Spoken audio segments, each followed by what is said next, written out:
Denver Sports presents the Mile High Hockey Podcast with Mike Evans, presented by Fort Comfort Gutters.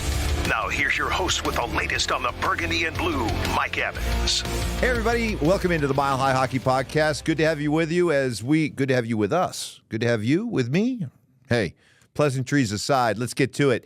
As I'm talking to you right now, we're getting set for the Avalanche to take on Winnipeg on Saturday in a big game, because we've been having this debate getting ready for the playoffs. Home ice, home court, Nuggets, Avalanche, who needs home court, who needs home ice advantage more. And I would say that it's becoming pretty evident that the Avalanche need as much home ice as possible. The numbers don't lie. They are the best home team in the NHL this year. They're the only team with 30 home wins. They are number one in scoring, goals per game, in the NHL at home this year. So all signs point to this being a team that really could use home ice. And this game with Winnipeg is big. It'll probably determine who gets home ice in the first round of the playoffs. Their 2-3 matchup between the Avalanche and Winnipeg, as the Avs haven't been eliminated from being able to catch Dallas. But again, it looks like it's going to be the Avalanche in Winnipeg. And, you know, about 10 days ago, I was thinking, bring on the Jets, right? Bring them on. Much like I was saying last year, bring on the Kraken. How'd that work out? But the Jets were in the process of losing 6 games in a row. They were sluggish on offense, and I was like, hey, man, sign me up. Sign me up for the Jets. But now Winnipeg's playing better. They've won 5 in a row, and they just beat Dallas last night in Dallas, shutting out the Stars 3-0. So Winnipeg, looks like they got their mojo back. So it's important that the Avalanche have home ice. The way they're playing right now, I guess it's a kind of an open-ended question that I'll throw out to everybody out there. How are you feeling about this team going into the playoffs? You know, it's one of those things right now that a lot of the issues that surround this team haven't really changed for me throughout the year. I know they have a core that I'll put up against anybody in the NHL. We'll get to Nathan McKinnon in a minute, but knowing that they have a core of McKinnon, Rantenen, he'll be back, Makar, Val, Taves, you know, I'll put that core up against anybody. And as long as I have that core, as long as the Avalanche core is healthy, they got a shot. They absolutely have a shot. But there are still issues with this hockey team, and I think they've come up in the last few games, most noticeably the Dallas game, that you still have some questions about the supporting cast. Are they going to get enough from their supporting players? Sure, they've had some glimpses, some flashes here from the Casey Middlestats of the world. Brandon Duhaime, Trenin, Zach Parise's given them some moments, but Ross Colton has fallen off. Of course, you lose Logan O'Connor, Miles Wood. You know, it's just they need more, okay? They need more to inspire me, to give me the confidence that going into the playoffs, this is a legitimate Stanley Cup contender. Right now, the Avalanche feel like a team that could easily make it to the conference finals.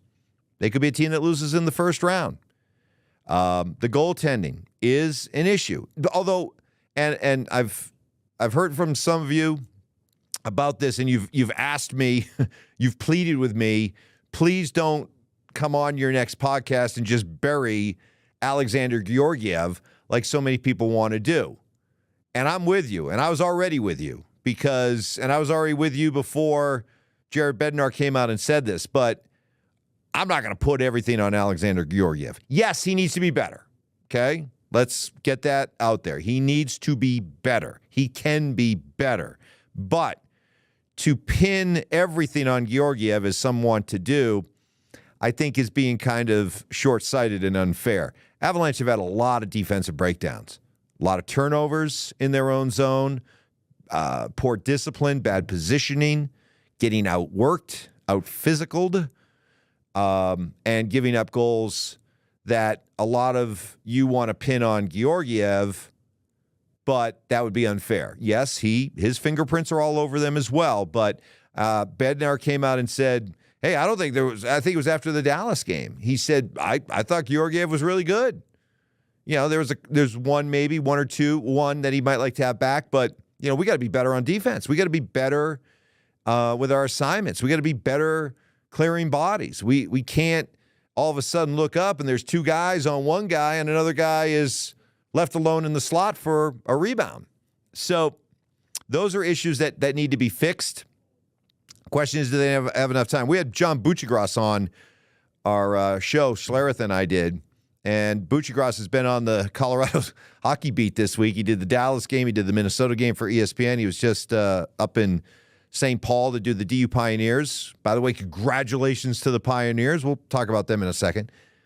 But Bucci was saying that, one thing the Avalanche are dealing with, they're dealing with a lot of new guys. And they're trying to incorporate a lot of new guys. And you don't have a lot of time to get all these guys acclimated and get them all on the same page and know what the right combinations are.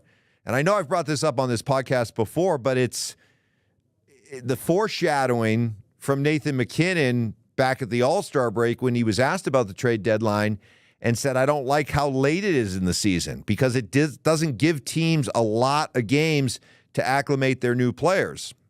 And you're seeing some signs of that right now. Mentioned Casey Mittelstadt. Has, again, shown flashes, but needs to do more for what we expect and know what a second-line center on a Stanley Cup team looks like. We saw it with Nazem Kadri. Mittelstadt's been okay. He's been good. But I think we all agree he's going to have to move his game up to another level in the playoffs if they're to have any chance of winning a Stanley Cup. And Jared Bednar talked about this. He said, hey, Mittelstadt, it's kind of like with Jonathan Drouin. Early in the year, it took Drouin a certain amount of time to get acclimated. There were some ups and downs, but now he's playing at a level that is tremendous. It takes some time. And Bednar saying that is exactly what Mittelstadt's going through. Problem is, Drouin had the bulk of the regular season to kind of get acclimated and to go through the ups and downs and to be a healthy scratch a couple of times and to finally get himself to the point where he's clicking right now with Nathan McKinnon. You don't have that luxury with Mittelstadt. You got to microwave this thing, right, to get him up to that speed, that level that you need him to be every night during the Stanley Cup playoffs. So, it's one of those teams right now with the Avalanche. I guess if I just had to just kind of boil it all down, they're a team that I will not count out, and they're a team that I believe will always have a chance against whomever they play. But I don't look at them with, let's say, the ironclad confidence that I have in the Nuggets right now. So that would be the big difference that I would see between these two teams. Nathan McKinnon, holy smokes. I'm a hockey fan, and, when there's not a lot that will bring me off my couch as a sports fan. Like if I'm watching a basketball game, for example, and there's this big dunk, that's not going to get me to really shout out or jump off my couch. What gets me to exclaim out loud in a basketball game is a beautiful pass. I love, love, love a beautiful pass to set up a basketball. A basket. That will get me to be, vocal.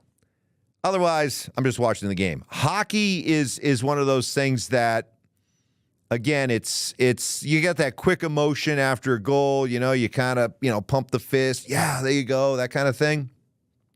But as far as really, really yelling out loud at a play, I don't tend to do a lot of it. I did it 4 times actually with Nathan McKinnon the other night. First of all, let's start with that assist to Artturi Lehkonen. The in the slot little backhand dish to Lehkonen for the goal was a beautiful pass.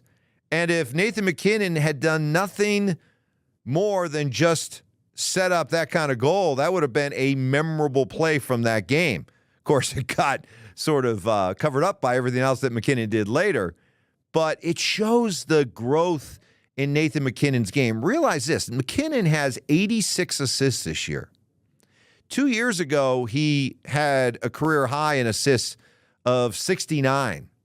So this is a guy who, in his 11th year in the NHL, 11 years, by the way, does that kind of freak you out a little bit that he's been in the league that long? You almost have to remind yourself he's been in the league this long. 2013 was his first year. That the way that his game has continued to evolve and grow and expand, and the playmaker that he has become this year has been tremendous. And the passing and the ability to see the ice and set his teammates up, and just beautiful passing to go along with his sniper-like goal-scoring abilities. It's why he's got to be the Hart Trophy winner, right? He's got to be. This isn't me being a homer. I'm not trying to pander to you, the Avalanche fan. I just the eye test, as much as the stats, just tells me this guy's the MVP, and he may not end up having as many points as Kucherov. The Art Ross Trophy may not go to McKinnon, but to me, I'm looking at an MVP. And his performance against Minnesota was just otherworldly. You're not supposed to make the best players in the world, the best skaters in the world, look that silly. You're not supposed to.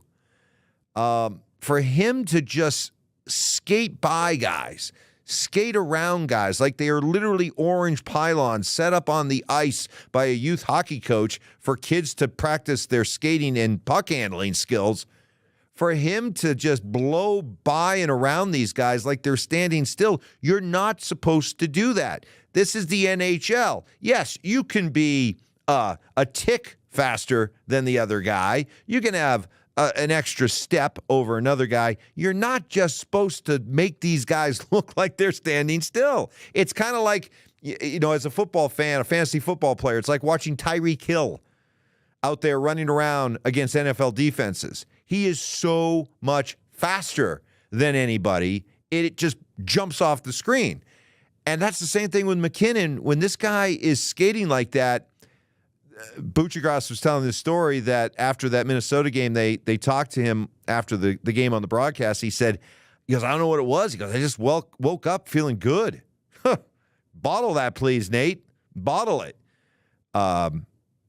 It was impressive. And at least two of those goals, as he's just blowing up the ice, it was I couldn't contain myself. I was just like screaming. My wife was like, "You okay?" I'm like, "Oh my God." It was unbelievable. It just was. You're just not supposed to make players look that silly, and boy did he. And just add that to all the other reasons why he should be the Hart Trophy winner. And I really respect the fact too that here's a guy in his 11th year, already established as one of the superstars in the game, already a Stanley Cup winner, already one of the most highest paid players in the game, that he's not satisfied. And that's the thing about the all-time greats, right? They're never satisfied. They always feel there's something new that they can work on, something they can improve on, something new they can add to their game. And boy, have we seen it this year with Nathan McKinnon. His all-around 200-foot game, the scoring, the passing, the defense, the back-checking, it's been unbelievable. And I'm pretty confident. I follow the odds, and the odds are telling a very clear story right now that McKinnon, it's his MVP to lose, but not only do I think he deserves it, but this isn't Joel Embiid. We're getting tired of voting for Nikola Jokic, so let's give Joel Embiid the MVP. This is Nathan McKinnon flat out going out and earning it and showing that he deserves it. So great stuff. Unbelievable season. Keep it up, and we'll see what happens with the Avalanche against Winnipeg. And as I mentioned, shout out to the DU Pioneers. This has been a program that just quietly, without fanfare, just goes about their business every year, playing at an exceptionally high level. I mean, you want to talk about the standard being the standard? Man, that is the case with DU hockey. It's been that way for so long, right? And they just continue to put out quality hockey, quality players, win tons of games, and always seem to, every once in a while, find themselves in a position like they're in right now at the Frozen Four with a chance to win another national championship, which would be their 10th. But win or lose, I just want to salute their program because it is done so well over there. They've had great coaching, just a great, great organizational program there with the Pioneers. And over the years, I've been lucky enough to call a lot of their games. I used to do a lot of their games on TV back when George Gwozdecky was the coach, right near the end of Gwoz's run. Jim Montgomery, when he was here for a short time, got to do his games, got to know him. Love the program, love the hockey, love the product, and love the success that they're having once again. So let's go Pios, beat Boston College, finish off your Commonwealth Ave sweep of BU and BC, and bring home another title. And, of course, we'll be back here on Monday to talk all about it. In the meantime, have a great weekend. Big Avs game with Winnipeg. Playoff preview? Absolutely. But who has home ice? That is still to be determined. We'll talk about it coming up next week on the Mile High Hockey Podcast.